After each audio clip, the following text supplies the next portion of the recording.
Hello friends, welcome to my travel diary channel. I am doctor Rakesh Joshi और आज हम जा रहे हैं तमिलनाडु के कोयम्बटूर शहर के पास स्थित आदि योगा सेंटर में। आप देख सकते हैं कि इसकी लोकेशन कितनी ही प्यारी है। ये किसी भी शहर से कम 30 किलोमीटर दूर है और इसे बनाया है सदगुरु जग्गी वासुदेव जी ने।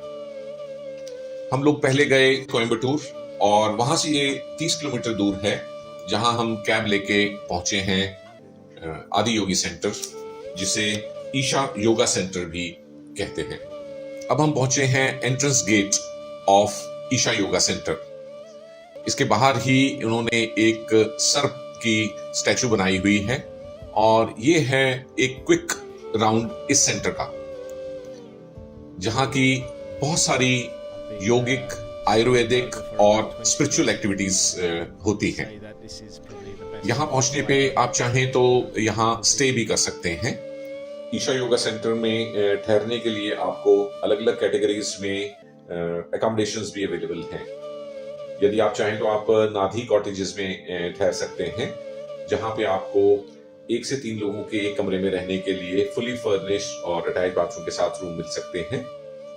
इसके अलावा नालंदा कॉन्फ्रेंस सेंटर में भी आप डीलक्स अकोमोडेशन में रह सकते हैं, जहां आपको air condition guest rooms available हैं।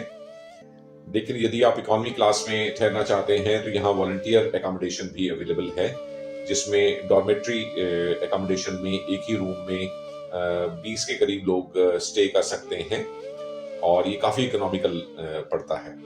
तो हमारे पास यहाँ कई ऑप्शंस अवेलेबल हो जाती हैं ठहरने के लिए। ये है ईशा सेंटर में आदि योगी आलयम और ये स्पेशली बनाया गया है हठ योग और योगिक प्रैक्टिस के लिए। यहाँ आप इसके दर्शन कर सकते हैं। आगे बढ़ने पे हमें ध्यान लिंगा देखने को मिला। यहाँ आप कुछ मिनट साइलेंट रह के ध्यान लगा सकते हैं और ये है मेडिटेशन सेंटर ईशा योगिक सेंटर का। इसके बाद यहाँ एक बड़ा हॉल है जिसको हम कहते हैं स्पंद हॉल। स्पंद का मतलब होता है वाइब्रेशन, और यहाँ इंटेंस अनमैनिफेस्ट एनर्जी को आप अपने लिए संयोजित कर सकते हैं। फिर यहाँ पे एक बहुत ही बड़ा तीर्थ कुंड है जहाँ आप स्नान कर सकते हैं और ये सीरीन एटमॉस्फेयर है इसके आसपास का। सबसे पहले इसके गेट के सामने से ही ये रास्ता जाता है सामने आदि योगी स्टैचू की तरफ, जो कि शिवा की स्टैचू है और ये है 112 फुट ऊंची स्टैचू, जो कि ब्लैक स्टोन से बनाई गई है।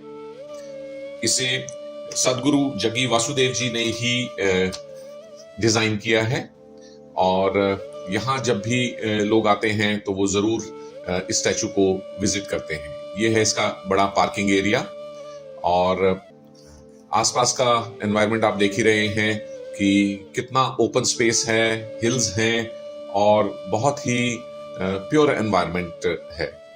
यहाँ स्टैचू तक जाने के लिए आपको व्हीकल्स या पेट्रोल या डीजल यूज करने वाले व्हीकल्स अलाउड नहीं है, बल्कि यहाँ एक बैलगाड़ी के थ्रू आप चाहें, अगर आप वॉक नहीं कर सकते तो वहां तक पहुंच सकते हैं।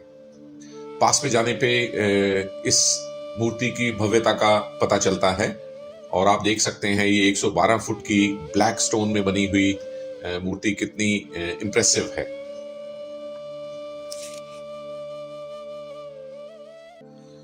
आदि योगी सेंटर में आप देख सकते हैं कि हर साल महाशिवरात्रि वाले दिन पूरे 24 घंटे तक यहाँ डिवोशन मेला लगा रहता है और इसमें शिव की स्तुति के अलावा पूरी रात सदगुरु खुद भी यहाँ पूजा पाठ करते हैं और हजारों डिवोटीज पूरी रात यहाँ महाशिवरात्रि वाले दिन बिताते हैं पूजा अर्चना में।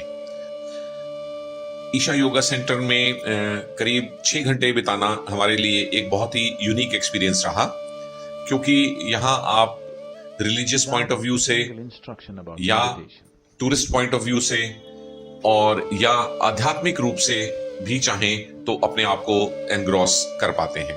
सभी लोग यहाँ से अलग अलग पर्पस सॉल्व करके जाते हैं और ये स्पिरिचुअली तो आपको एनलाइटन करता ही है। So friends, if you are visiting Coimbatore और Bangalore, you must visit this center. Thank you for watching.